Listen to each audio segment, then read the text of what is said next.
Hi everyone, Fuad here. This video is to raise awareness about a hidden risk with garage door openers coupled with the unpredictability of children when they are in the garage. The incident took place on 4th of July while we were getting ready to leave for a friend's house for a pool party. Kids were excited, everybody's ready to go. It was a very hot day. So I called my kids, as you're going to see in the video later, to come close to me. The house is elevated 3 steps, so from between the garage floor and then the house floor, there is 3 steps to get to the house. I called my daughter next to me, my son next to me, before I hit that door, and then I went to grab a bottle of water, which was on the island in the kitchen, probably about 5 feet away. That took about 2 3 seconds. But in that very short time, my 2-year-old decided to make a run for an opening, rising garage door, and she hooked up to it. And I was faced with a quick decision to either jump, stop the garage wouldn't be an option because she was already halfway. And as you know, if you stop it from the wall console, that garage will sort of startle, will throw her off. So I made a jump that length, I guess it's 21 feet, standard American garage door size. 21 feet was trying to make it into 2 steps to get to her as that garage door moving so fast. So that opening picture really represents today 3 things for me. One, it was the scariest moment of my life. Two, it was probably the fastest decision I ever made. And then three, I got to discover that we have a gymnast in our household, but we'll get to talk to her about that some other day. All right, let's go see the video and then I'll walk you guys through it one step at a time.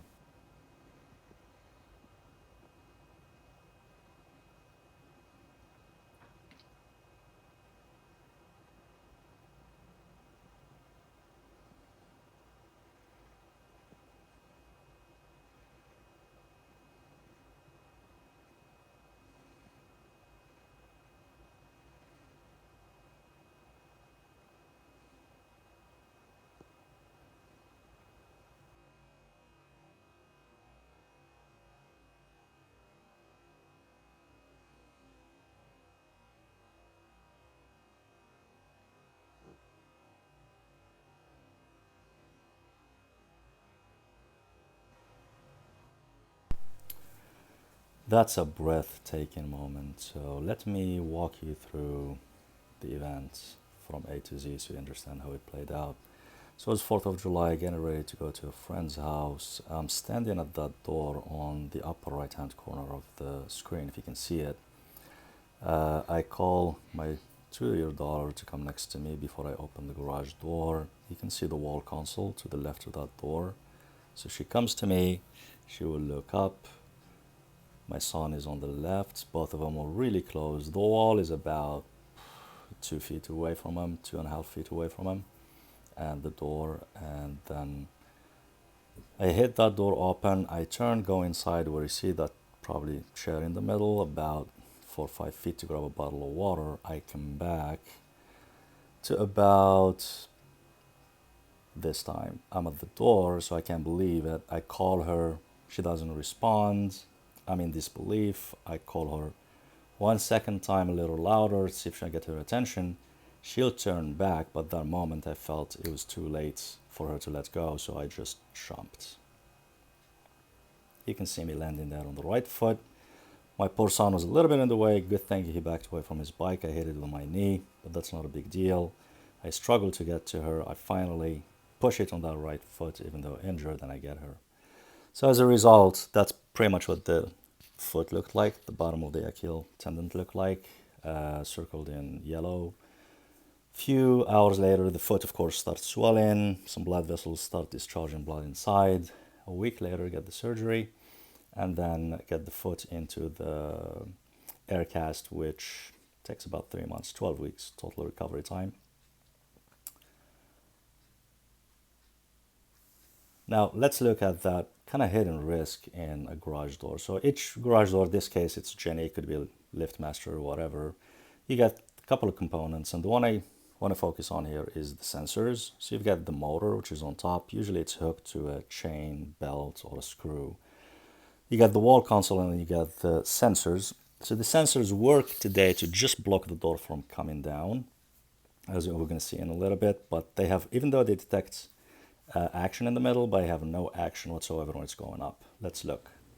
So here is a door that's going to come down in a minute.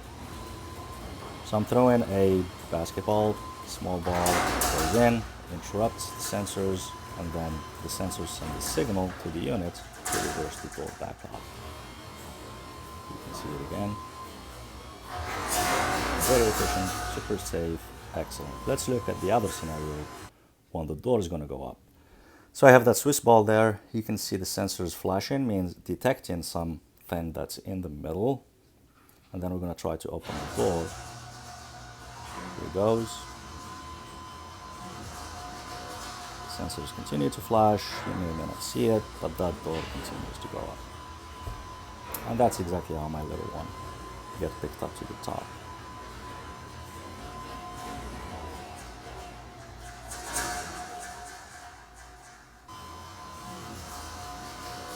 You can see it again in slow motion.